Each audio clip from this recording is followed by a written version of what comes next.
කොල්ලා උඹේ බඹරා අල්ලගනි. ආය යව්වා එකේ. මං කිව්වා නේද? ඕන දේ නෙමෙයි කරන්නේ. මේකේ ඉන්නේ උන් කුලප්පු වෙච්චාම යකෝ බණ ඇව්වා කිද? ආ රෙද්දක් උඩ යව්වේ.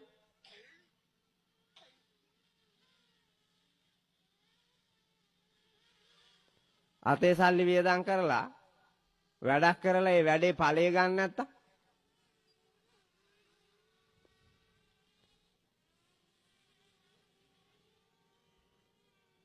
මේ මිනිස්සු කෙලස් බරයි. ඔක්කොම කෙලස් බරයි. ඔබ ඇත්තටම උඩනේ බැලුවේ ඔක්කොම. බෝධිසත්වයෝ වාගේ වීරිය පාරමිතාව වඩලා හිත එක අරමුණක තියාගන්නට පුළුවන් මට්ටමේ හිටියා නම් උඩ බලන්නේ තුනුරුවන්ගේ ಗುಣ අදහාගෙන සද්ධර්මයේ විශේෂෙහිම ජීවිතේ ගියත් උඩින් කඩාගෙන වැටුණත් ග්‍රහලෝක ආයේ කොහෙවත් බලන්නේ. හැබැයි මේ අල්ලපු ගෙදර එක කෙඳිරි ගාන එකේ කුණ හොයන්න ඇවිදින මේකලා මේකගේ බඹරා උඩ කැරකෙනකොට තවත් කුලප්පු වෙනවා. ලෝකේ දියුණුයිනේ. දියුණුයි. දියුණු ලෝකේ හිඟා කනවා පුතා. ලෝකේ දියුණුයි. දියුණු ලෝකේ හිඟා කනවා. වල් වැදිලා. ඔය ඕන් නැති හරුප ගෙනල්ලා අමුන්නලා තමයි ඒ.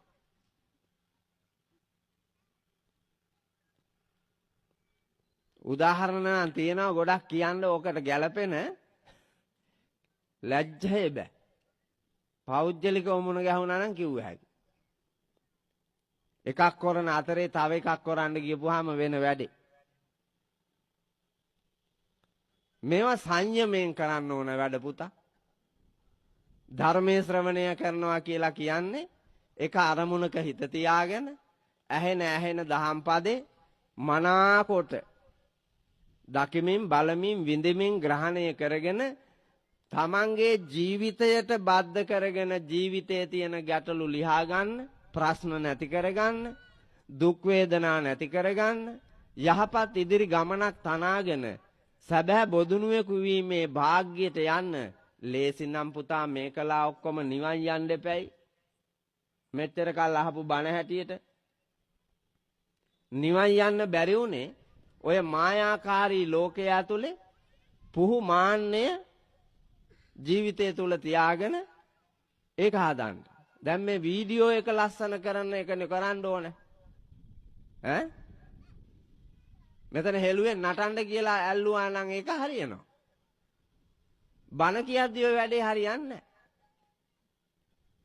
යකඩ තැලුවා නම් අර මියුසිකල් එකක් ගෙනත් තියාගෙන ඒකට නම් ගැලපෙනවා.